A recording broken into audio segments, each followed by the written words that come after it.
की जिठानी। शांति अपने दो बेटों अर्नव और आरुष के साथ शांति से जीवन बिता रही थी, लेकिन शांति के पति सोहन से उसकी कभी कभार थोड़ी अनबन हो जाती थी। एक दिन शांति रोज की तरह सुबह का खाना बना रही थी, तभी दरवाजे की घंटी बजी। घंटी की आवाज सुनकर वो दरवाजे की ओर जाते हुए कहती है, अरे आती हूँ, कौन है, सब्र करो। शांति दरवाजा खोलती है तो देखती है कि उसके जेठ मोहनदास सामने खड़े होते हैं। वो सक पकाकर अपना घूंघट करती है और पैर छूकर कहती है, आइए आइए जेठ जी। कैसी हो शांति? जी मैं तो बिल्कुल ठीक हूँ, सब आपकी मेहरबानी है भाई साहब। शांति और मोहनदास की बातें सुनकर शांति का पति सोहन और उसके दोनों बेटे बाहर आ जाते हैं। अरे भैया राम राम, कैसे हो आप? राम राम भाई। अरे शांति, ऐसे खड़ी खड़ी क्या देख रही हो? चाय कॉफी कुछ लेकर आओ, भैया आए हैं। शांति तेजी से रसोई की ओर आगे बढ़ती हुए कहती है, अरे मेरी माँ, गेट खोलने के चक्कर में मेरे तो चावल ही जल गए। वो दौड़ी दौड़ी रसोई में जाती है और देखती है कि सारे चावल जल गए हैं। वो दोबारा चावल बनाने में लग जाती है। इतने में सोहन आवाज लगाता है, अरे शांति, तुम्हारे चावल का रोना खत्म हो गया हो तो चाय ले आओ। जी लाती हूँ अभी। शांति जल्दी जल्दी चाय बनाती है और मोहनदास को चाय देती है। सब एक दूसरे की खैर खबर पूछते हुए चाय पीते हैं। चाय खत्म होती ही मोहनदास शांति की ओर देखते हुए मजाक में कहते हैं, शांति, अब तुम्हारी चाय में दम नहीं रहा, अब हमें चाय बनाने वाली बदलनी पड़ेगी। ये कैसे मुमकिन होगा जेठ जी, घर और बाहर का सारा काम मुझे ही करना पड़ता है और कभी कभी जल्दी जल्दी के चक्कर में काम बिगड़ जाते हैं, जैसे आज चावल जल गए। अरे इसी का तो हल लेकर आया हूँ। मैंने रिश्ता देखा है अर्नव और आरुष के लिए। दोनों लड़कियां बहुत सुंदर और सुशील हैं। अगर आप दोनों इजाजत दें तो बात करूँ आगे। सोहन और शांति रिश्ते की बात सुनकर कहते हैं, अब ठीक है, बात चलाइए ना भैया, पर पहले लड़की के बारे में कुछ बताइए तो सही। हाँ हाँ भाई साहब, लड़की कैसी है, परिवार कैसा है, कहाँ के रहने वाले हैं? देखो, परिवार तो बहुत अच्छा है, पर वे दोनों लोग बहुत गरीब हैं। दहेज में कुछ मिलेगा नहीं। अरे हमें दहेज में कुछ चाहिए भी नहीं, बस लड़की संस्कारी होनी चाहिए। एक लड़की तो पढ़ी लिखी है और शहर की रहने वाली है, पर दूसरी अपनी गरीबी की वजह से पढ़ न सकी और गांव में रहती है, लेकिन दोनों है बहुत खूबसूरत। अगर तुम सबको देखते ही पसंद ना आ जाए तो मेरा नाम बदल देना। हाँ, पर तो हम आंखें मूंद कर भरोसा कर सकते हैं भैया। आप आगे बात चलाइए, हम शादी करने को तैयार हैं। कुछ ही दिन में अर्नव और आरुष की शादी हो जाती है। आरुष की शादी अनपढ़ लड़की मंजरी से हो जाती है, जो कि बहुत भोली भी होती है, और अर्नव की शादी पढ़ी लिखी लड़की तनुजा से हो जाती है, जो कि घमंडी और चालू होती है। एक दिन मंजरी घर के काम कर रही थी कि अचानक शांति उसे आवाज लगाती है, बड़ी बहू, ओ बड़ी बहू, मंजरी जल्दी यहाँ आओ। मंजरी जल्दी जल्दी शांति के पास जाती है। बेटा मेरे पैर दबा दे, बहुत दर्द हो रहा है। जी माँ जी, बस बर्तन धोकर आती हूँ। अरे बैठ यहाँ, मेरे पैर में बहुत तेज दर्द हो रहा है, बर्तन छोटी बहू धो लेगी। मंजरी शांति के पैर दबाने लगती है तो शांति तनुजा को आवाज लगाती है, छोटी बहू, ओ छोटी बहू। तनुजा थोड़ी देर से आराम से चलकर आती है। जी माँ जी, आपने बुलाया मुझे, आपको कोई काम था क्या? तू कुछ काम कर रही है या? शांति की बात काटते हुए तनुजा बोलती है, कुछ नहीं माँ, फोन पर अपने घर पर बात कर रही थी। अरे बाद में बात करियो अपने घर वालों से, पहले जाके बर्तन धो ले। तनुजा मुंह बनाते हुए अपनी जिठानी की ओर देखती है और मन ही मन कहती है, ये महारानी वहाँ बैठी है, ये नहीं कि बर्तन धो ले। मैंने इतनी पढ़ाई बर्तन धोने के लिए की थी क्या? तनुजा दांत पीसकर वहां से चली जाती है। अगले दिन सब दफ्तर चले जाते हैं, तभी डाकिया चिट्ठी लाता है। शांति चिट्ठी लेकर मंजरी से कहती है, बड़ी बहू, जरा छोटी बहू को बुलाना, एक चिट्ठी आई है। मेरी तो आंखें कमजोर है तो मुझसे पढ़ा नहीं जाएगा।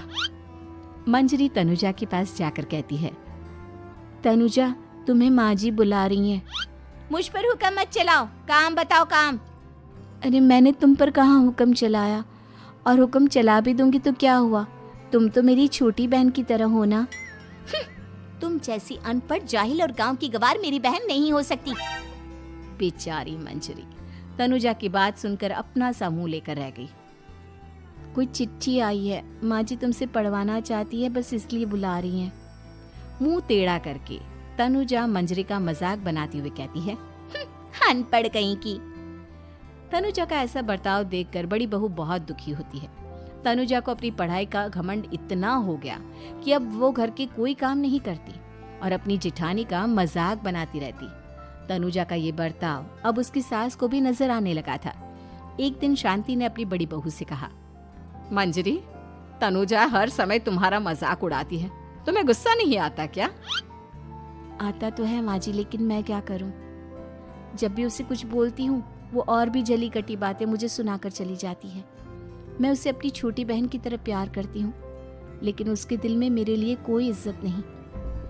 बहू, तूने वो कहावत सुनी है, जुल्म करने वाले से ज्यादा जुल्म सहने वाला अपराधी होता है।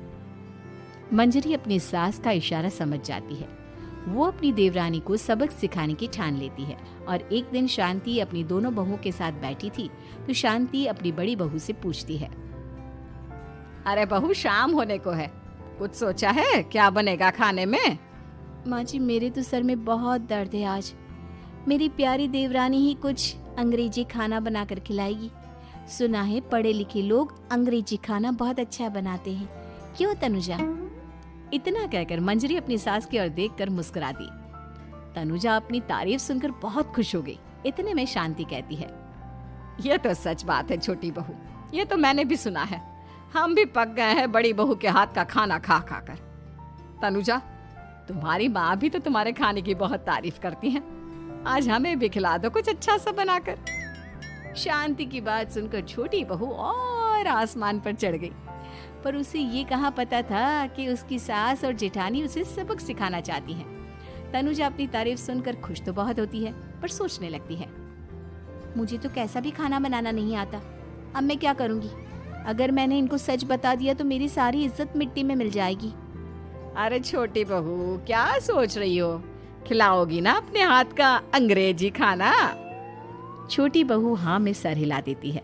अचानक से उसके दिमाग में एक आइडिया आता है। मैं इंटरनेट से देखकर कुछ बना लेती हूँ, मेरी वाहवाही पूरे घर में हो जाएगी। मुझे कौन सा रोज रोज बनाना है। माँ जी, आज आप सबको ऐसा खाना खिलाऊंगी, ऐसा खाना खिलाऊंगी कि... इतने में शांति छोटी बहू की टांग खींचते हुए कहती है कि पता नहीं कैसा खाना खिलाओगी। ए ऊपर वाले, हमारी रक्षा करना। इतना बोलकर शांति और मंजरी दोनों जोर जोर से हंसने लगते हैं। अब तनुजा रसोई घर में चली जाती है और खाने की तैयारी करने लगती है, पर उसे रसोई घर की चीजों के बारे में तो कुछ नहीं पता। जैसे तैसे सारी चीजें निकालती है और इंटरनेट पर देखकर खाना बनाती है। कुछ ही देर में सब लोग घर आ जाते हैं। अरे सुनते हो, आज का खाना हमारी छोटी बहू बना रही है। अरे वाह, आज तो फिर कुछ अंग्रेजी खाना खाने को मिलेगा। कुछ ही देर में खाना बन जाता है तो छोटी बहू सबका खाना लगा देती है। इतने में बड़ी बहू कहती है, क्या बात है देवरानी जी, आज तो बहुत अच्छी खुशबू आ रही है। ये बात तो सही कही बड़ी बहू तूने, खुशबू तो अच्छी है। ऐसी खुशबू तो मेरे खाने में भी नहीं आती। सब मिलकर छोटी बहू की बहुत तारीफ करते हैं और छोटी बहू 7वें आसमान पर बैठ जाती है। अब सभी खाना खाते हैं। जल्दी जल्दी दो, अब तो मुंह में पानी आ रहा है। हाँ हाँ, मुझसे भी नहीं रुका जा रहा। जैसे ही सोहन एक निवाला खाता है तो उसकी आंखों से पानी आने लगता है। ये देखकर शांति सोहन से पूछती है, क्या हुआ जी, खाना इतना अच्छा बना है कि आंखों से पानी आ गया? सोहन चुप रहता है और धीरे धीरे से खाना शुरू कर देता है। इतने में सोहन छोटी बहू से कहता है, बेटी तुम भी तो खाओ, तुम क्यों रुकी हो? खाना सच में बहुत अच्छा है। ये कहकर सोहन जोर से हंस देता है। फिर सब खाना खाने लगते हैं, लेकिन खाने में नमक और मिर्च तेज हो गई थी। तनुजा से कोई कुछ नहीं बोलता, बल्कि उसे भी खाने को कहते हैं। जैसे ही छोटी बहू खाना खाती है वो पानी पानी कहकर चिल्लाती है, पानी, इसमें तो पानी। ये खाना तो सच में इतना अच्छा बना है कि हमारे साथ साथ देवरानी जी भी इसके स्वाद को कभी नहीं भूल पाएंगी। सही कहा बहू। तनुजा को अपनी गलती का एहसास हुआ और उसने अपनी सास से कहा, माँ जी ये मेरी गलती नहीं है, इंटरनेट पर दिखाया था कि 4 चम्मच नमक और मिर्च डालने हैं। अब मंजरी को भी मौका मिल गया और उसने तनुजा पर तंज कसा। नाच न जाने आंगन टेढ़ा, हर जगह अपनी पढ़ाई दिखाती हो, दूसरों का मजाक उड़ाती हो। अब पता चला ना, हर चीज में पढ़ाई काम नहीं आती। और तुम तो शहर में रही हो, तुम्हें तो मुझसे भी अच्छा खाना बनाना आना चाहिए ना। बेटा, अगर तूने ठीक से सब सीखा होता तो आज तुझे शर्मिंदा नहीं होना पड़ता। बात शहर या गांव की नहीं होती। मंजरी गांव से आई है, लेकिन उसे घर का काम करना और खाना बनाना सब अच्छी तरह से आता है। तुम शहर में रही हो, तुमने ये सब क्यों नहीं सीखा? छोटी बहू सर नीचा कर सबसे माफी मांगती है और बहुत शर्मिंदा होती है। दीदी मुझे माफ कर दो, मैंने आपको बहुत बुरा भला कहा, पर आपने मुझे हमेशा ही माफ किया। आज मुझे अपनी गलती का एहसास हो गया है। अब दोनों बहुएं मिलकर घर का काम करने लगी और एक दूसरे को अपने गुण बांटने लगी। मंजरी ने अपनी देवरानी को खाना बनाना और घर का काम करना सिखाया, वहीं तनुजा ने भी अपनी जिठानी को पढ़ना लिखना सिखाया। शांति और सोहन ऐसी बहुएं पाकर बहुत खुश थे।